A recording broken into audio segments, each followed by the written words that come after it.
December is firmly on pace to be the worst for the market since 1931. We know what was happening in the early 30s. However, DWS chief investment strategist David Bianco had come out and said, brace yourself for a sudden and sharp surge in the S&P. Surge, you heard me correctly. He says now is one of the best times to get into stocks. So he said, let's get in our closers here. Troy Gayeski has about $9 billion where he works over at SkyBridge, and Michael Cuggino has about $3 billion where he is working right now. I'm very interested to know what you guys are thinking at this very moment. Troy, you getting in on a day like this or at a time like this? No. I mean, right now, what we're saying is it's going to take time for markets to consolidate. We're in the middle of a severe correction. Agreed before that part of the wind down of the balance sheet is amplifying the correction. And usually after you go through these periods of pain, it takes at least 3 to 4 weeks, if not 3 months, to stabilize. Is there a sign you'll be looking for? Yeah, so we're very focused on credit markets. So credit markets hung in there initially in October and started to gap out in November and have gapped further in December.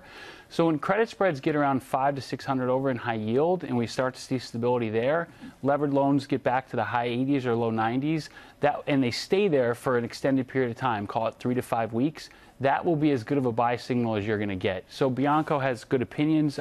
It's very unclear why you could call a big rally right now. Okay. Michael, do you agree with Troy or do you agree with Monsieur Bianco?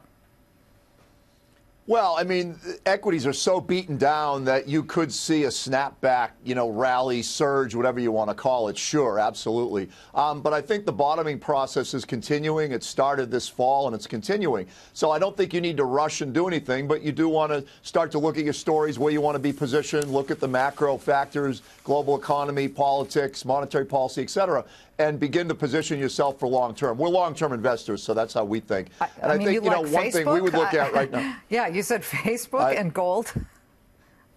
Yeah, and I would stand by those two comments today. I mean, obviously not a great day to be talking Facebook, but again, so beaten down, so much headline risk in it. And fundamentally, their operations, their earnings have still been very strong. Their growth rates are strong. They're trading at literally a market multiple. And this is a growth stock. So I'm not predicting where it's going to go in the future. There is a lot of headline risk there. But for a good, fundamental story, it's a long-term, grow.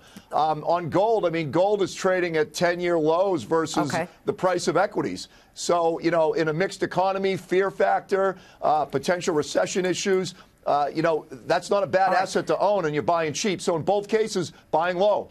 Troy, Michael just brought up valuations. Yep. They are well off their highs of even just a year ago. That's correct, what does that mean, folks? That means stocks are less expensive to buy. You'd be buying at a better price. I mean, I'm looking at Apple right now. It's got a PE of 13. It's amazing. You want to get around 10, 11, right? Yeah, 12, 13. So what's happened this year is you've had massive multiple compression or risk premium expansion. Almost every asset on the planet is now cheaper. We still think you have to pick your spots. What you want to find are things that are fundamentally robust, that are still tied to housing of the U.S. consumer. Mm-hmm. Even in the case of levered loans, which we've hated for quite some time in CLOs, they look much more attractive now. You're up to around 9 to 11% yields for a 5 to 7 year piece of paper. So that's a very tremendous total return that can withstand significant economic weakness.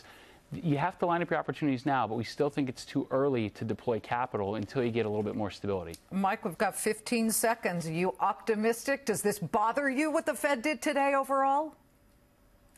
No, I think it's smart long term. If you look at the big picture, we've never been here before. This is uncharted territory in monetary policy. So longer term, we're going to have these issues.